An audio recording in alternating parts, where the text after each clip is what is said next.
Mm-hmm. And remember, Your lap time is incomplete. Please try to stay on the track. son of a, you piece of. I give up. I can't talk. Son of a. Ugh.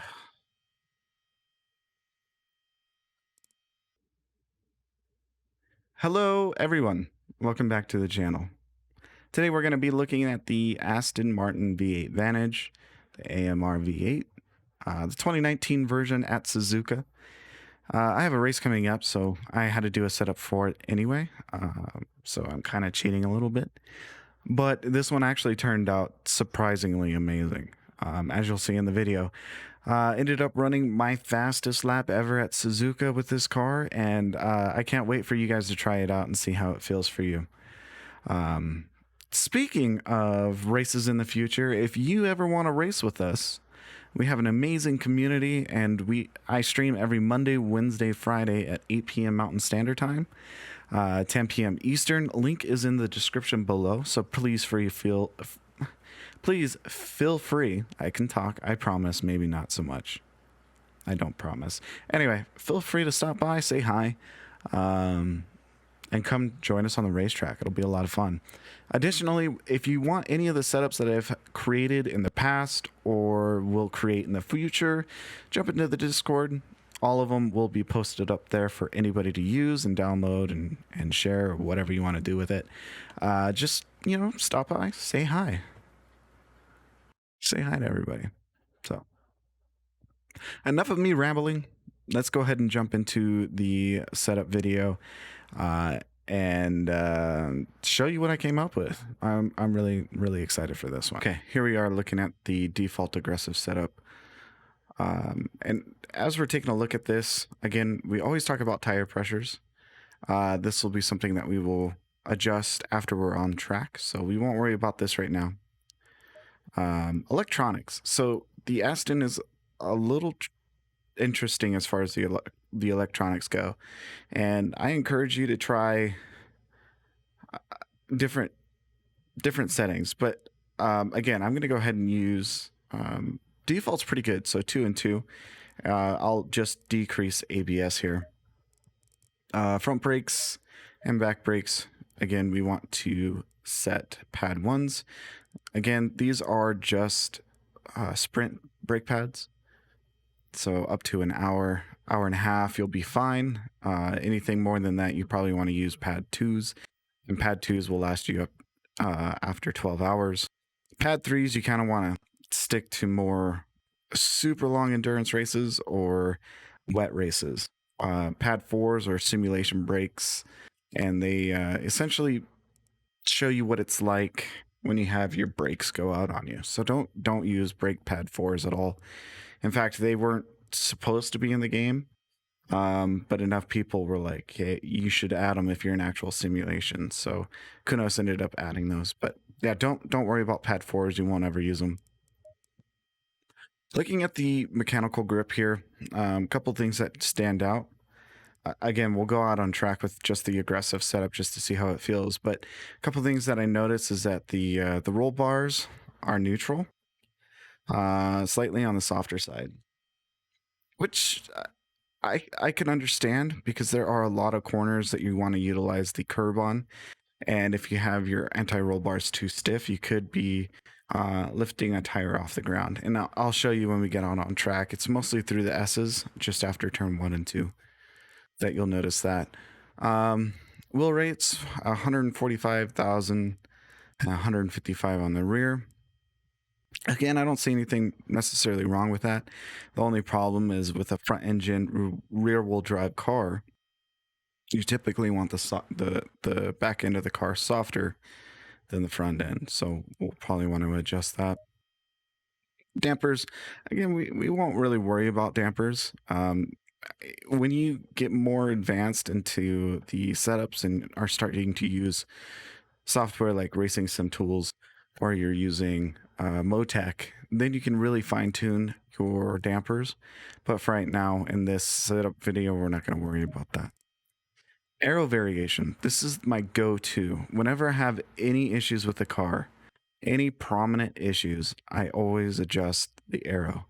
And that's because these cars are so dependent on aero. So if you have too much downforce on the front end, too little on the rear end, you're going to get massive oversteer. If you have too much aero on the back and not enough on the front, you're going to get massive understeer. So if you adjust the aero based off of what you're feeling on track, you're going to be much better off than trying to do it through grip.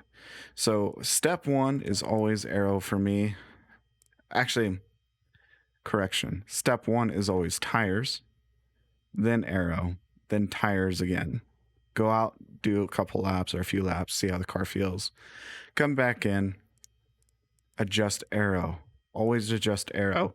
If the car feels great and you found your sweet spot, then go ahead and move to mechanical. Mechanical, you'll fine tune all of the adjustments that you made for aero. So, all right, that's the aggressive setup. As you can see, it's aggressive preset there. And we'll go out on track to see what we can put down for a lap time. So before we get on track, I just want to let you guys know that I was working on this setup before I started doing the video. And right now, my current best time is a 159.529. I've never done anything faster than that. And in fact, I'm kind of surprised I went that quick. So if you do want this setup after the video, I will have it linked in the Discord, which is down below again. And feel free to jump in and grab it. This setup that I did, the 159.5, I also tuned the dampers in too. So if you want to take a look at those, you can as well.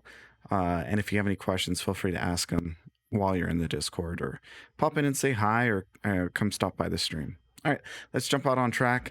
What you'll notice is I actually changed the ABS back up to 4. And that's because I do want to see what this car feels like on the actual default setup. So that way we can make it better. And just like in the previous videos, we will discuss how the car feels as we're going around the track. I'll explain to you what I'm feeling and what I wish the car was doing.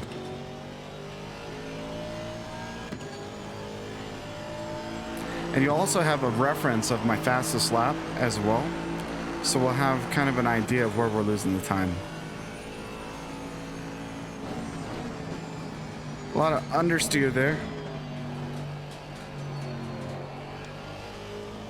On exit oversteer.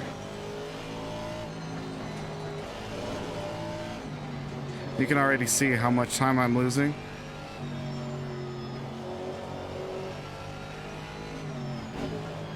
The car feels stable, but it doesn't feel like it has as much turn in. And because of that, I'm getting that snap oversteer. A lot of times when you have understeer going into a corner, it just translates into oversteer as soon as the tires find grip.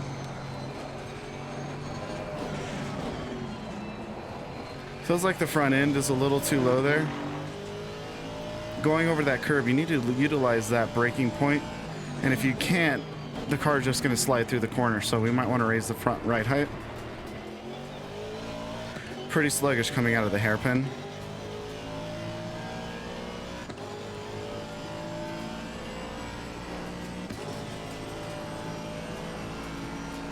You see how it feels going through spoon. Again, understeer. I'm struggling with the front end to get it to grip up. And then on exit oversteer.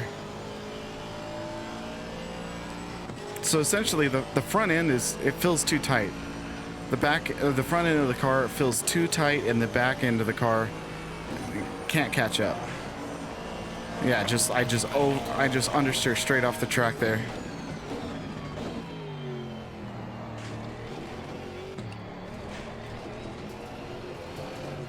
Nasty oversteer coming out of there.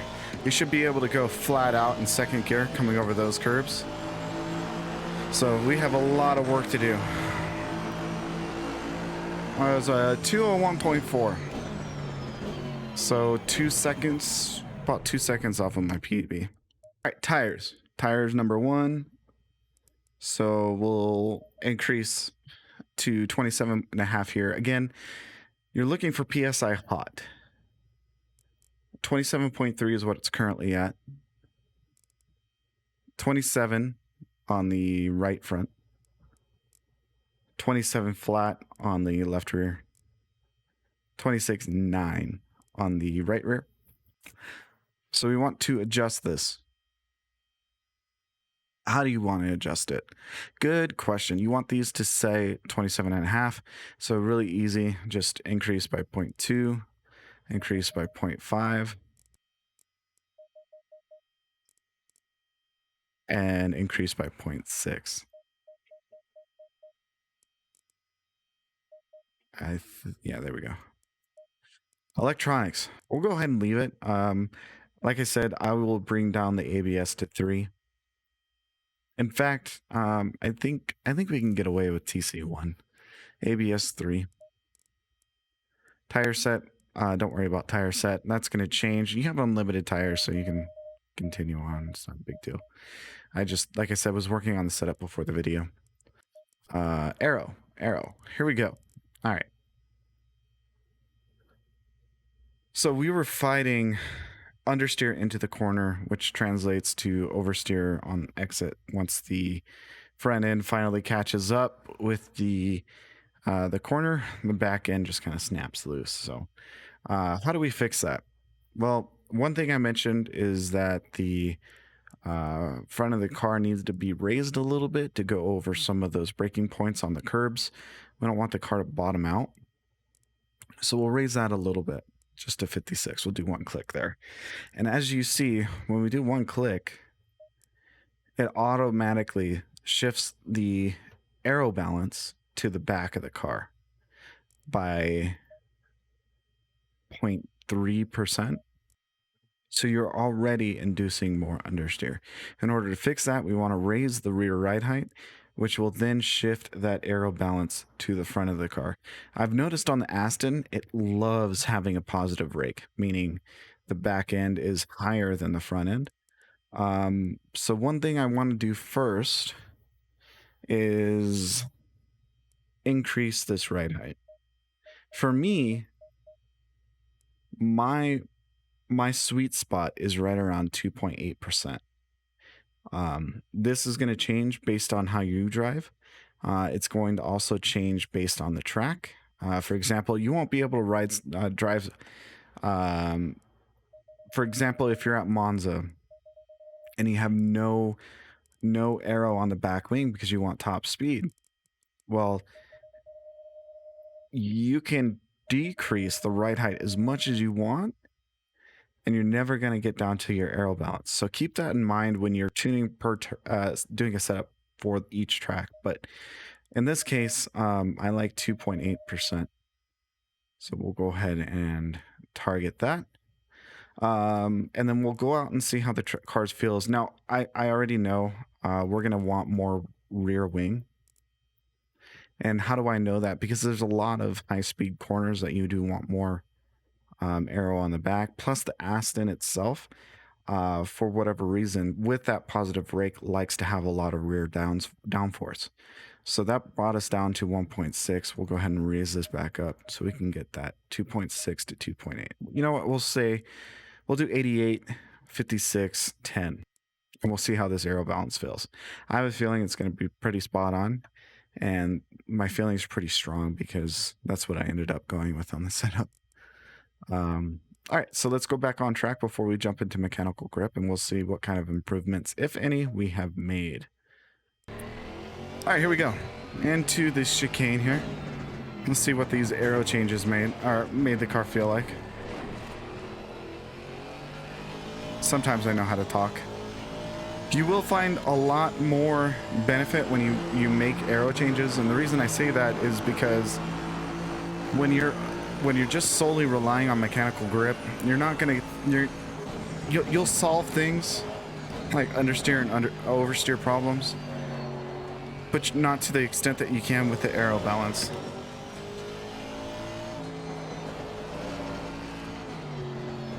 The car already feels a lot better. I'm able to direct the car more with my steering inputs and not have to use as much steering.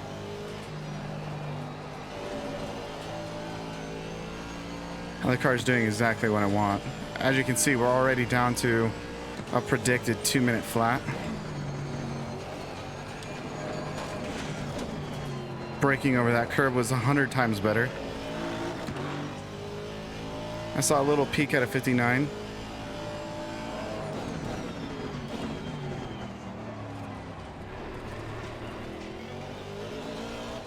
There we go.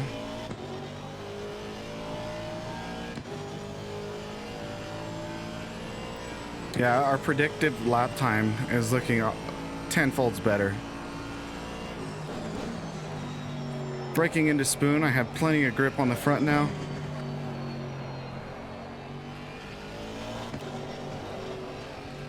Really big oversteer moment there, so I think that's something that we can adjust in the setup. Remember, the wheel rates are higher than the front end, so that's going to play a part.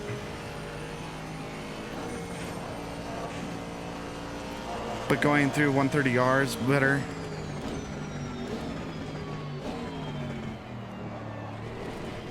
And if I had actually done the last turn right,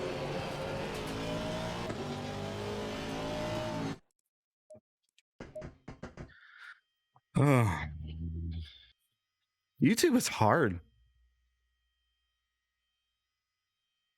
Whoever said YouTube was easy is they're lying.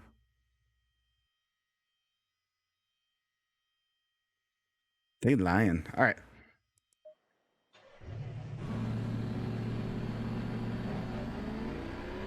All right, here we go.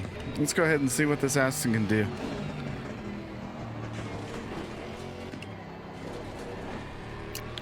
After just making those aero balance changes, we'll see how the car feels. But keep in mind, once you adjust the aero, you're going to find way more result from just doing those setup changes than you will in mechanical. Just goes to show you how much the aero, how much these cars depend on aero. Probably have said aero 500 million times. But the car's already, you piece of son of a bitch.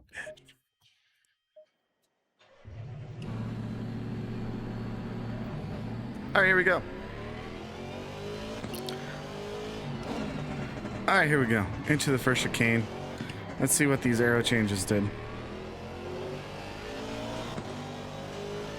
Keep in mind, making your adjustments in aero first will have a big impact on how the car drives. You're going to get the most benefit out of making setup changes there first and then moving to mechanical. I mean, don't get me wrong, you can correct things in mechanical grip. However, aero should be your first stop. Mechanical can only do so much.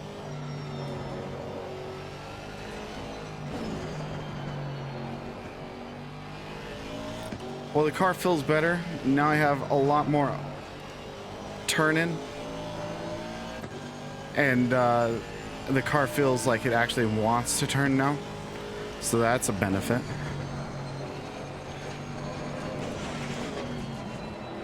Going through that braking zone, the car feels 100 times better. Lap time's looking better as well.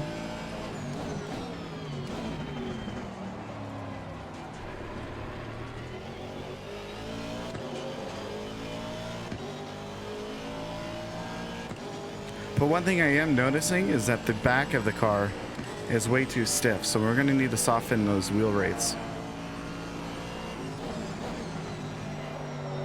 I'm going into spoon.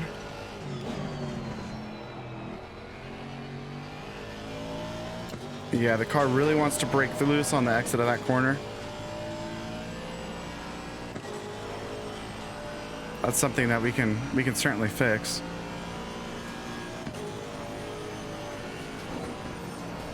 .130R, the car feels so much better.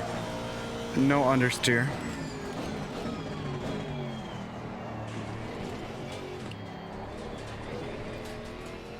coming through the chicane, was able to carry a lot more speed.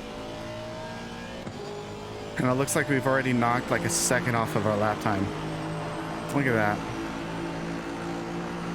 Proof is in the pudding. Now we fine tune with mechanical grip. So here we are, we're looking at the car, and a couple things that stand out to me are the anti-roll bar.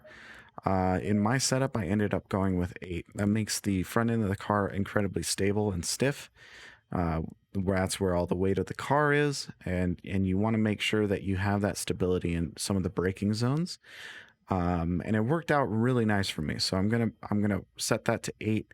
Now, if you notice that is inducing too much stability, meaning you have too much understeer, under braking, then you can back this number down.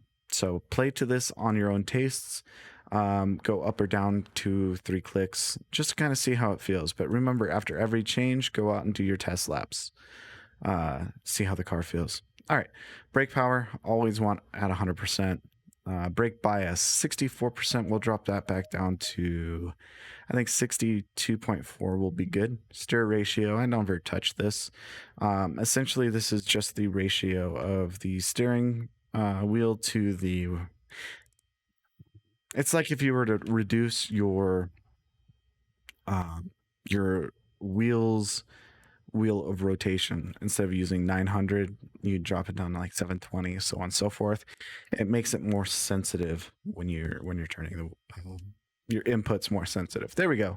I can talk. All right, so one thing I was talking about is that the back end of the car is stiffer than the front end of the car, which is going to induce oversteer, which we are seeing. So I'm actually going to drop the wheel rates in the rear, and I'm going to raise them in the front. So we're going to swap that. 155 in the front, 145 in the rear. That's going to give us a little bit more exit stability, and it's going to help the car.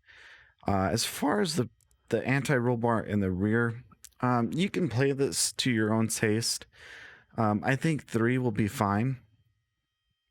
But if you find that the car is a little too oversteery, you can reduce this. This will soften up the roll bar in the rear and give a little bit more roll, and it will help the car grip up a little better. Or if you find that this is too safe and you want more oversteer, increase it a little bit. But we'll leave it at 3. And then the preload diff is pretty low. So I'll go ahead and increase this to, say, 70. A couple things that we also want to look at is bump stop range.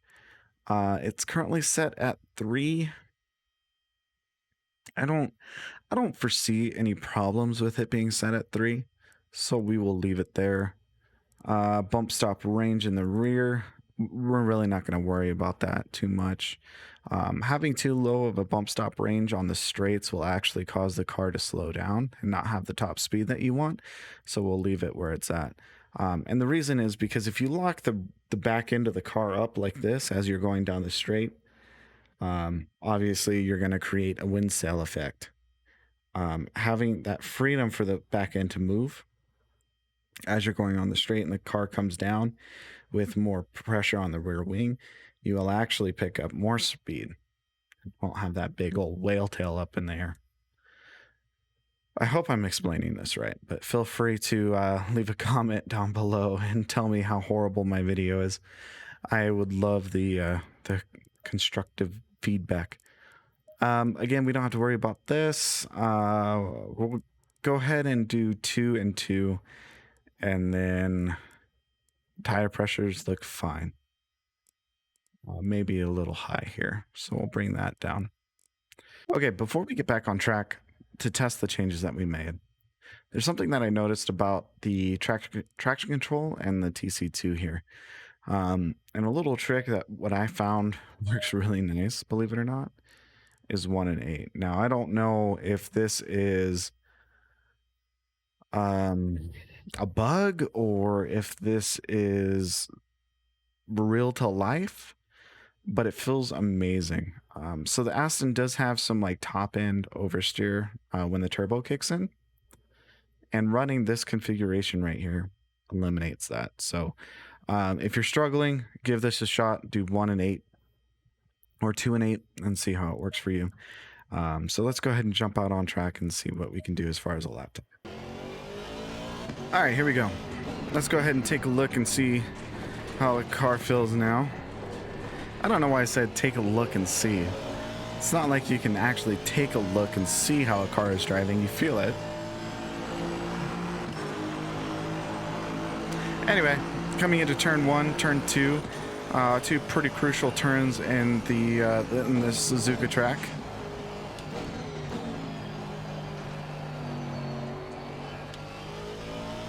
Oh yeah, car feels great now.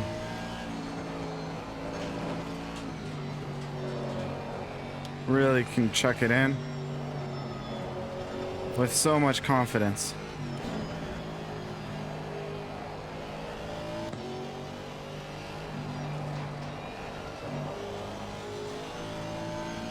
Yeah, we've picked up a lot of time.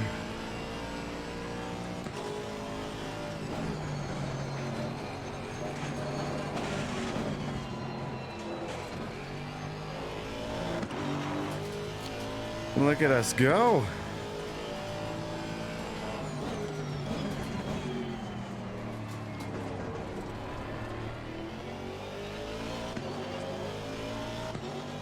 Predicted for a 59.7.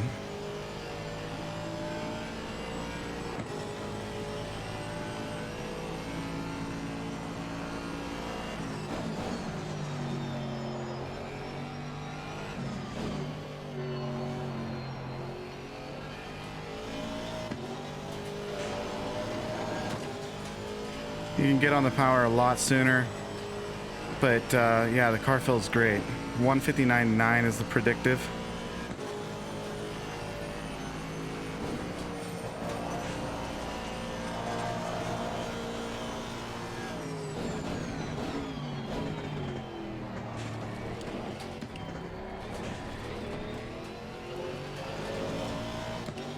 There we go. Oh, this is looking good. So here you go. Proof is in the pudding. 159.9.